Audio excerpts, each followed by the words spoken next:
भारत में लाखों लोग बीमारी से नहीं बल्कि इलाज के खर्च से डरते हैं। कई बार एक गंभीर बीमारी पूरे परिवार की आर्थिक स्थिति हिला देती है। 60 की उम्र में शरीर जवाब देने लगता है। आमदनी बंद हो जाने से इंसान परिवार पर बोझ बनने लगता है। सिस्टम से मदद तो मिलती है, लेकिन काफी देर के बाद। बीमारी 60 में शुरू होती है और मदद 70 में जाके मिलती है। यही फर्क आज लाखों बुजुर्गों को भारी पड़ रहा है। झारखंड से एक बड़ी खबर आई है, जहां हाईकोर्ट के सामने आयुष्मान भारत प्रधानमंत्री जन आरोग्य योजना में उम्र के इस फासले का मुद्दा उठाया गया। लेकिन अदालत ने इस याचिका की सुनवाई पर यह कहते हुए इनकार कर दिया कि फैसला सरकार लेगी। नमस्ते, मैं हूं सुप्रिया, आप देख रहे हैं काम की खबर।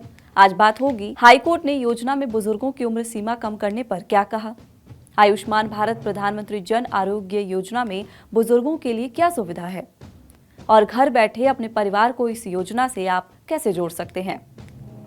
पहले समझिए आयुष्मान योजना क्या है।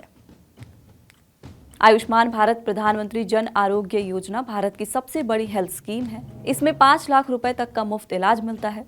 सरकारी और प्राइवेट अस्पताल में सुविधा, कैशलेस ट्रीटमेंट, बड़ी बीमारियां भी इसमें कवर होती हैं, जैसे कैंसर, दिल की बीमारी, किडनी का इलाज। इसमें जरूरी दस्तावेज जो लगते हैं वो है आधार कार्ड, राशन कार्ड और मोबाइल नंबर। कई लोगों के मन में ये सवाल उठ रहा है कि आखिर एक परिवार में कितने लोग इस सरकारी स्कीम का फायदा उठा सकते हैं। इसका जवाब है कि सरकार ने ऐसी कोई लिमिट तय नहीं की है कि एक परिवार में कितने लोग इसका फायदा उठा सकेंगे। परिवार का हर सदस्य आयुष्मान बन सकता है। लेकिन बुजुर्गों के लिए 11 सितंबर 2024 को आयुष्मान भारत प्रधानमंत्री जन आरोग्य योजना के व्यापक विस्तार को मंजूरी देकर एक महत्वपूर्ण कदम उठाया गया, जिसमें 70 साल या उससे ज्यादा उम्र के सभी बुजुर्गों को 5 लाख रुपए तक का इलाज, अलग कार्ड जिसका नाम है वय वंदना कार्ड दिया गया। आय की कोई शर्त नहीं है। इसकी खास बात यह है कि उनका कवर परिवार से अलग होता है।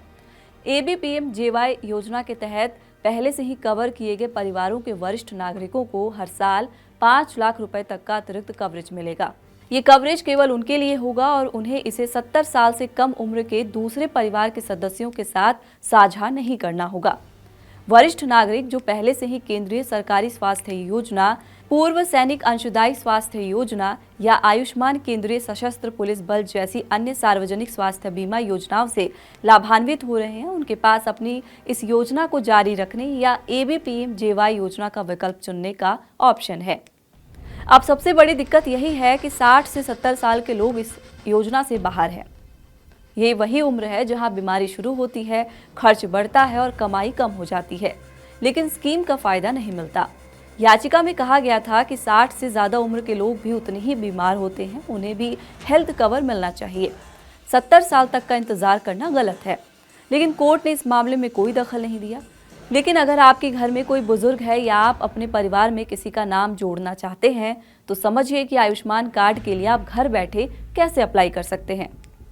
अगर आप पात्र हैं तो beneficiary.nha.gov.in पर जाएं, मोबाइल नंबर से लॉगिन करें, OTP डालें, पात्रता चेक करें, आधार eKYC करें, कार्ड डाउनलोड करें। डिस्क्रिप्शन बॉक्स में लिंक दिया गया है, आप सीधे उस पर क्लिक करके रजिस्ट्रेशन करवा सकते हैं। कई मामलों में ये भी देखा गया है कि इस योजना से जुड़े अस्पताल भी उन मरीजों को मुफ्त इलाज देने से इनकार कर देते हैं जिनके पास आयुष्मान कार्ड है। ऐसे में सरकार से शिकायत करना बहुत जरूरी है। सरकार ने इसके लिए सुविधा भी दी है, लेकिन लोगों को इसकी जानकारी बहुत कम है। अस्पताल अगर आपको इलाज देने से मना करे तो तुरंत शिकायत करें। अगर कोई अस्पताल आयुष्मान कार्ड होने के बावजूद इलाज देने से मना करता है तो मरीज तुरंत आधिकारिक पोर्टल PMJY ग्रीवेंस पोर्टल पर शिकायत दर्ज कर सकता है। शिकायत करने के लिए आपको पोर्टल पर जाकर रजिस्टर योर ग्रीवेंस विकल्प चुनना होगा। शिकायत के लिए टोल फ्री हेल्पलाइन नंबर है 14555। राज्य स्तर के नंबरों पर भी संपर्क किया जा सकता है, जैसे उत्तर प्रदेश के लिए है 1800-1800-4444। डिजिटल माध्यम से शिकायत दर्ज करने के लिए उमंग ऐप का भी इस्तेमाल किया जा सकता है। मैं हूं सुप्रिया। फिलहाल काम की खबर के इस एपिसोड में इतना ही।